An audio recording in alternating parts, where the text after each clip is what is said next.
How's it going, folks? Taylor Wilkowski here. Today I thought I'd quickly go over the topic of pack theory and a wolf pack versus a dog, and whether dogs are really pack animals or not. So if you're interested in what I have to say based on research and just further understanding of dogs versus wolves, then feel free to stick around. If you're not so interested in listening to all of this controversial nonsense, then feel free to click away now and maybe check us out next time. So to start with, what are dogs? If they're not pack animals, then what are they? First off, let's look at their ancestor, the wolf. Wolves actually are pack animals, and here's why. A wolf pack consists of a family unit, meaning mother, father, their children, maybe some siblings, grandparents in there, aunts and uncles. Depending on how much the environment will be able to support this giant group, it could be very large or very small. But one thing that doesn't change is that it's a family unit. The parents get together from other packs, they separate from those packs, a female and a male, get together, make their own little babies. Then during hunting time, the mother or the father will stay in the den with the pups, the young pups, and the other one will go off and search for food.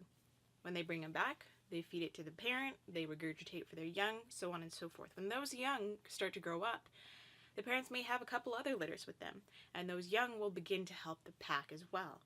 Those other young, the older siblings, will actually join on the hunt as well. They'll bring back food for the tinier pups and regurgitate for them as well.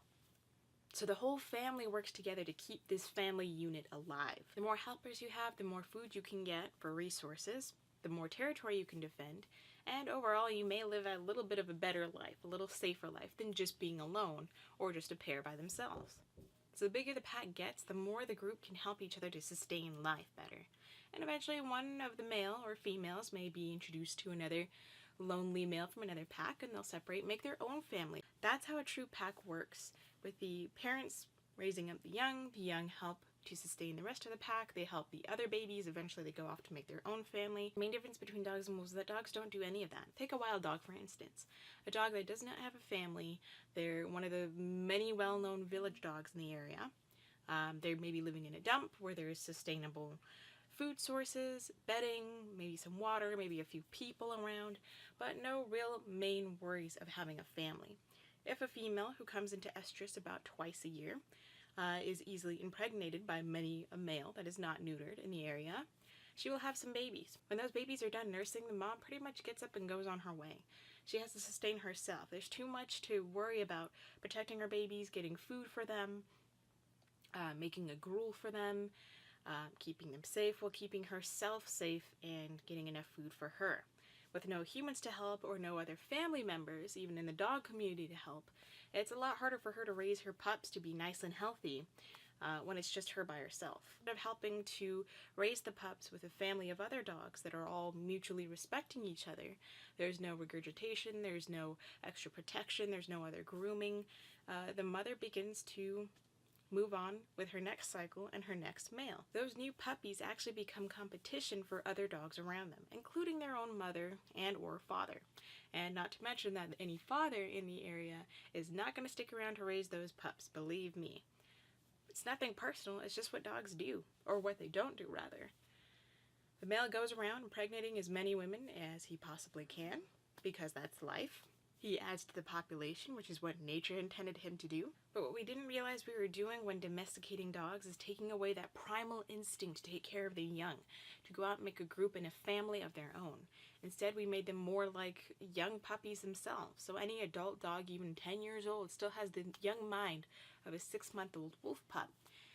Nothing wrong with it, but when there's a kid raising a kid, it doesn't always work out the best. And that's not what these dogs are meant to do. The dogs have evolved from their wolfy brethren to become human pets, to be taken care of rather than to take care of themselves or others. So say you have a mother dog at home. Say you have a Labrador, a Pit Bull, whatever it may be. Mother dog in a home setting. She has humans to help her care for her puppies.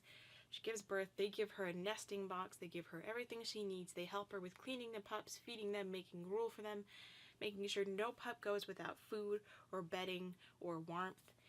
In case the mother has too much on her hands, say she's a new mother, she's not going to abandon the pups. Every pup will be able to be raised and grow up to be a nice, healthy dog. Which is what a wolf mother would do with her babies, although wolves in the wild don't have 6 to 12 puppies per litter. They usually have maybe 3, maybe 4. I don't know about the exact numbers, but they have a lot less because when they're outside in the wilderness, the environment can only sustain so many mouths to feed. And in times when the environment produces less food for them, they actually don't go into that estrus cycle as quickly. When a dog is in a dump and there's food everywhere and there's resources everywhere, they go into estrus twice a year like clockwork. If they were to be in the wild or anywhere that there's not enough food to sustain them and a family, they probably wouldn't go through their cycle as quickly or as often. So wolves may go a couple of years without having any pups because they don't come into cycle. When the environment can sustain a new mouth to feed or a couple, then the lady wolf goes into her cycle. They go, they make their babies, so on and so forth. That's the trouble we have with so many village dogs being around, but that's another story for another day. Right now, let's go back to that doggy inside of her home with her humans. The humans go on to help her raise those pups to become full-grown, healthy dogs, which will then in turn repeat the cycle over and over again for more pups to be helped and raised, and so on and so forth. If that dog were alone in the wild or in a dump setting, or just out in the wilderness, a lot of those pups, maybe all but one, might survive because it's a lot less work for her. And she needs that energy too. You know, energy requires input of proper food and a good diet. If she's getting very poor food quality, which is what you get in a dump, you get a lot of it, an abundance of it, but it's all very poor quality. You get a lot of that, it takes a lot more food to give just the mother that energy, which then turns into milk, then eventually it turns into regurgitation for gruel for the pups, and then eventually they eat solids on their own. So a lot of times puppies in the wilderness or in the dumps, the city dumps, or just outside of a human household, even stray pups on your street, a lot of those pups aren't going to survive unless there's human intervention to help them. That's the main difference between dogs and wolves, is that dogs don't create family units. If they're alone, if they're strays, you'll see a group of dogs. Doesn't mean they're a pack. They respect each other, maybe they're friends, they're buddies, but when it comes to food time, they will fight each other off for that food. Survival of the fittest, that's just what nature is. If it's a group of wolves or a pack of wolves, which is the family unit, they all mutually respect each other as well. When they get food, they all have to work together for that food, and they all get a piece of it, because if any one member is too weak, it's harder for them to take down bigger prey. It would be too much of a waste of energy to take down a bunch of rabbits for a big pack of wolves. So each member has to get a proper fill of food, good quality food. They don't fight as much. There's none of this alpha nonsense going on where the leader, the parents, the father or mother have to constantly be alpha and put the other dogs in their place. They're children. That's what parents do, is naturally tell their kids, hey, you knock it off, and the kids get it. They understand. Between the kids themselves, they may fight and see who's bigger and tougher than the other, but nobody's really expending that much energy into saying, hey, I'm boss, I'm leader, you have to listen to everything I do, I'm dominant.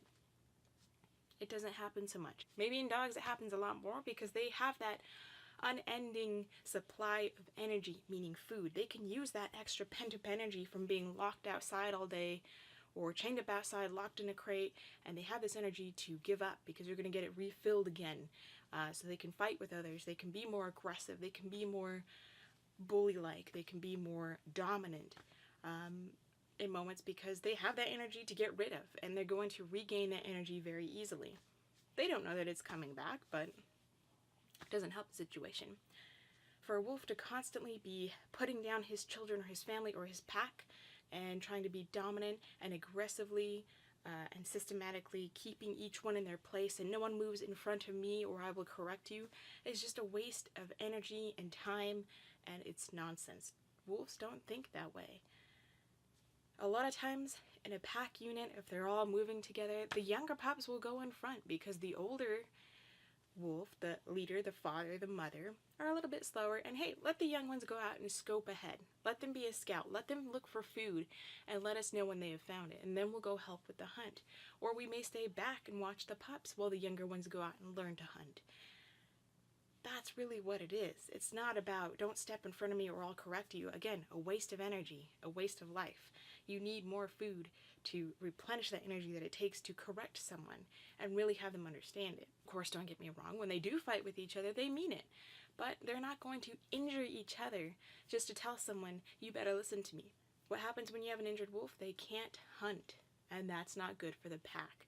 It's always for the best interest of the pack. So no one's going to be silly enough to put someone down so much that they're terrified of them or they're injured. Say one wolf pup goes to correct another wolf pup. They go over and they growl. This one will become very submissive because, one, it saves energy.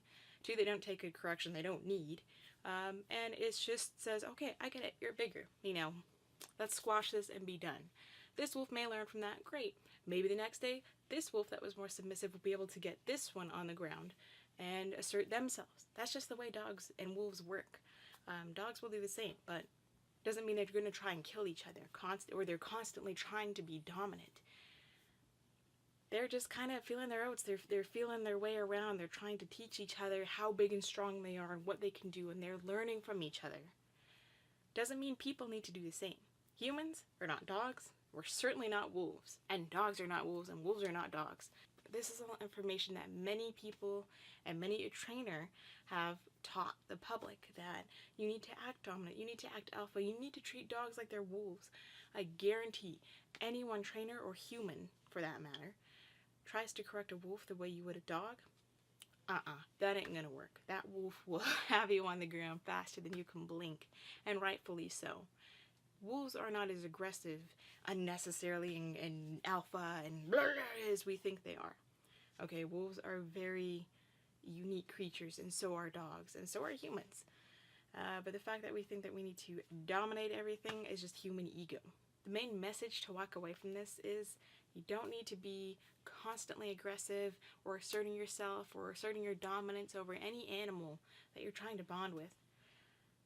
Adonis is being very cute here behind camera because he knows. You don't need to be aggressive or dominant or trying to constantly put your animal in its place for them to respect you. If you bond them and treat them with respect and what they are, an animal, a predator, a prey animal, you'll get all the respect you need. Listen to your pet. Don't listen to other nonsense blindly. Your animal doesn't lie to you. They tell you what works and what doesn't. So, thank you for hanging out. I really appreciate it. I hope you enjoyed this video. If you have questions or comments, feel free to leave them down below. Let's keep it civil, please. I hope you all have a wonderful day. Until next time, stay positive.